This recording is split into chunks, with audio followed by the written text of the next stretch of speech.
नमस्कार, आप देख रहे हैं हिंद आवाज मीडिया और मैं हूं आपके साथ वैशाली। आइए रुक करते हैं आज की खास खबर पर। तरफ इस्लाम के में कहते हैं कि हम बुत परस्ती का विरोध करते हैं, ये उनका विषय है, उनका दर्शन है, उनकी फिलॉसफी है। हम तो मूर्ति पूजक हैं, हम मूर्ति पूजक हैं, भगवान की उपासना करते हैं। साकार ब्रह्म का भी और निराकार ब्रह्म की भी उपासना सनातन धर्म की इसकी इजाजत देता हमें। और इस्लाम का अनुयायी कहता है कि हम बुत परस्ती का विरोध करते हैं, उससे वे नफरत करते हैं। और दूसरी तरफ आई लव मोहम्मद कह करके अव्यवस्था और आगजनी तोड़फोड़ का सहारा ले रहे हैं। उन्हें मालूम है ये शारदीय नवरात्रि है, विजयादशमी का पर्व है, और शारदीय नवरात्रि को अगर अव्यवस्था पैदा करोगे, चंड मुंड बनकर के कार्य करोगे तो मां भगवती कभी बर्दाश्त नहीं करने वाली है। मां भगवती तो ऐसे चंड और मुंडों को रोकने का ही कार्य करती है। इसीलिए सभी सनातन धर्मावलंबी मां भगवती दुर्गा की पूजा इसीलिए करती है जिससे शक्ति अर्जित कर सके। आपका उपासना आपका विषय, अंतःकरण का विषय होना चाहिए, चौराहे पर प्रदर्शन करने का विषय नहीं होना चाहिए। और इसीलिए हम लोगों ने कहा कि धर्मस्थलों पर माइक बंद होने चाहिए, अपने परमिशंस में आप बजाइए, दूसरों का जीना हराम बंद करिए। और ये प्रतिबंध उत्तर प्रदेश में यथावत रहेगा, यथावत रहेगा। बहनों और भाइयों, अराजकता स्वीकार्य नहीं, कतई स्वीकार्य नहीं। हम सम्मान सबको देंगे, सुरक्षा सबको देंगे, लेकिन अगर किसी ने सुरक्षा के साथ खिलवाड़ करने का दुस्साहस किया, निर्दोष नागरिकों पर हमला किया, बेटी की सुरक्षा और व्यापारी के प्रतिष्ठानों में आगजनी करने का दुस्साहस किया, तो उसको ही नहीं, उसकी कई पीढ़ियों के सामने ऐसी कार्रवाई करेंगे कि उनके लिए एक नजीर बन जाएगा। ये जानते हैं कि पर्व और त्योहार उत्साह और उमंग का समय होता है। हर हिंदू परिवार जुड़ता है, साल भर की अपनी पूंजी को इस उत्साह के साथ समाज के साथ मिल बांध करके अपनी खुशी को मनाता है। कोई हिंदू, कोई सनातन धर्मावलंबी भेदभाव नहीं करता किसी के साथ, कोई भी उसके साथ मिलकर के पर्व और त्योहार मना सकता है, कोई दिक्कत नहीं। लेकिन पर्व और त्योहारों में व्यवधान, पर्व और त्योहारों के समय माहौल खराब करना, ये स्वीकार्य नहीं। और मैं फिर कहूंगा कि अगर किसी ने सड़कों पर प्रदर्शन करके उपद्रव करने का दुस्साहस किया, और मैं ये भी कहूंगा उनको चेतावनी दे रहा हूं उन लोगों को जो कायरों की तरह, बुज़दिलों की तरह बच्चों और महिलाओं को आगे करने का काम कर रहे हैं, याद रखना इसकी भारी कीमत चुकानी पड़ेगी उनको, अगर उन्होंने किसी भी पर्व और त्योहार में व्यवधान डालने का काम किया तो। एक और एक डबल इंजन की सरकार विकास करा रही है।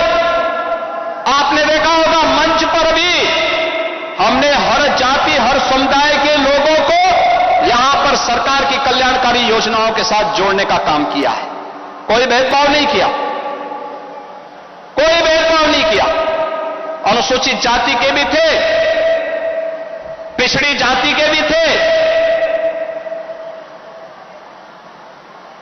ब्राह्मण भी थे।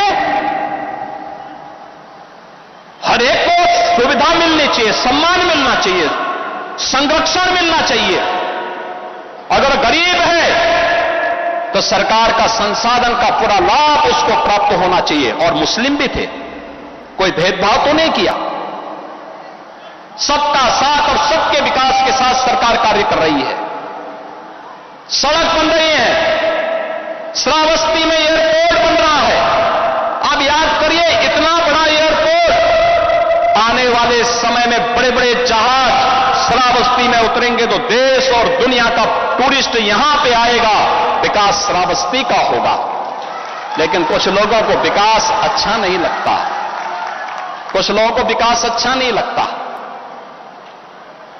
वे लोग तालीमानी व्यवस्था पे विश्वास करते हैं, वे लोग इस्लाम में विश्वास करते हैं। आज भी मैं उनसे कहना चाहता हूं कि तालिबानी व्यवस्था और यह दारुल इस्लाम की उनकी मंशा उनको जन्नत में भी पूरी नहीं होने वाली है, जहन्नुम में उससे पहले उनको जाना पड़ेगा। भूल गए लोग, ये नया उत्तर प्रदेश है, नया भारत का उत्तर प्रदेश। अगर यह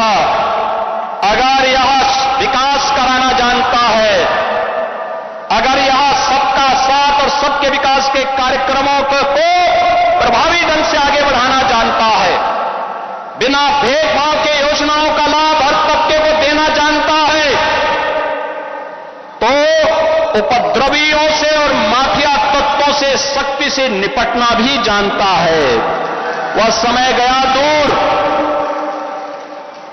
जब 8.5 वर्ष पहले सपा की सरकार में, कांग्रेस की सरकार में, बसपा की सरकार में इन उपद्रवियों को सरकार अपने आप बुलाती थी, नाक रगड़ती थी, इनके सामने नतमस्तक होती थी, इनको लूटपाट करने की, बेटी की सुरक्षा के साथ खिलवाड़ करने की, व्यापारिक प्रतिष्ठानों में आग लगाने की छूट देती थी, गरीबों की जमीनों पर, सरकारी जमीनों पर कब्जा करने की छूट देती थी।